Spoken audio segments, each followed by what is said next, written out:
Happy loot! Welcome back to my channel. Today I'm going to talk to you about my top reasons why you should get a Samsung Galaxy S8 phone. These reasons are in no particular order. Product link is in the description below. Stay tuned to the end for details on a giveaway. The S8 is sure a fast phone. It's going to be the first phone to use the Snapdragon 835, and having the latest CPU from Qualcomm sure does help hum things right along. There's not much the CPU can't handle. You name it, games, media consumption, to productivity. It does it silky smooth. The near bezel-less display makes you feel like you're holding a piece of glass. Let it be known that the S8 is not the first phone to have a near bezel-less display, but it is pretty much the first phone to have a curved left and right side of the display. It gives the illusion that the S8's display is an infinite piece of glass that wraps around the phone. The S8 has one of the best low-light cameras around, with an f-stop of 1.7. In a market saturated with many top-tiered phones from Apple, HTC, Sony, LG, and the like, Samsung managed to eke out even more performance from their camera using last year's tech from the S7. Good old Sammy does this by doing some under-the-hood camera software optimizations. This year, the Galaxy S8 has 3 biometric ways to unlock the phone. We get not only the fingerprint scanner and the iris scanner to unlock the S8, but we also get facial recognition. Now you can use your pretty or handsome mugshot to unlock your phone. Another reason to get the S8 is that it still has a headphone jack.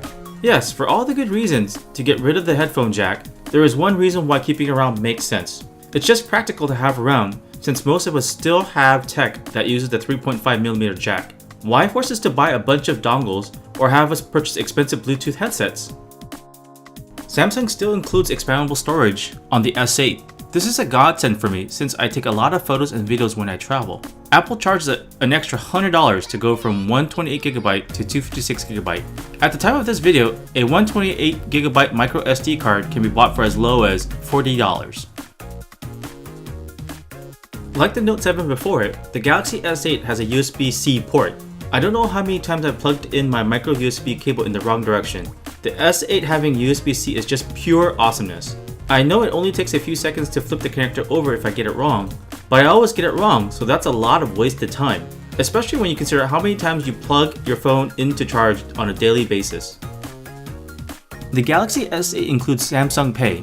You're probably wondering, what's the big deal? It's the same as Apple or Android Pay, right?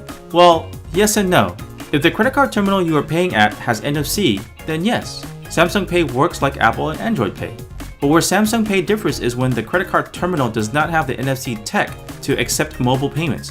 What do? Well, Samsung Pay can mimic a card swipe instead of using NFC, which means Samsung Pay can be used at many more stores that don't necessarily have the means to accept NFC payments. One of the least talked about features of the new S8 is Bluetooth 5. The TLDR is that this new version is faster at pairing, has more bandwidth, greater distance, and more efficient than the last generation of Bluetooth. One nice benefit from this improved Bluetooth tech is that you can stream music to multiple speakers to create your poor man's Sonos setup. The S8 is also the world's first phone to ship with BT5, which means if you plan to keep your phone for a while, then you'll be covered once new BT5 compatible devices come out. Last but not least, I want to make mention of 2 features of the Galaxy S8 phone that don't necessarily impact the way you use the phone now. First, it's the only phone with gigabit LTE, the fastest internet speed you can get. Unfortunately, no network supports it at this time, but you can check out the speed test from The Verge.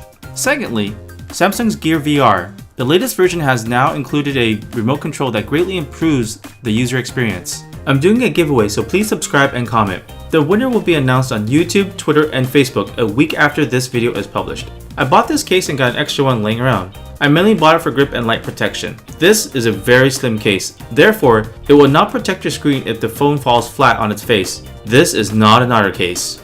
Good luck to you all!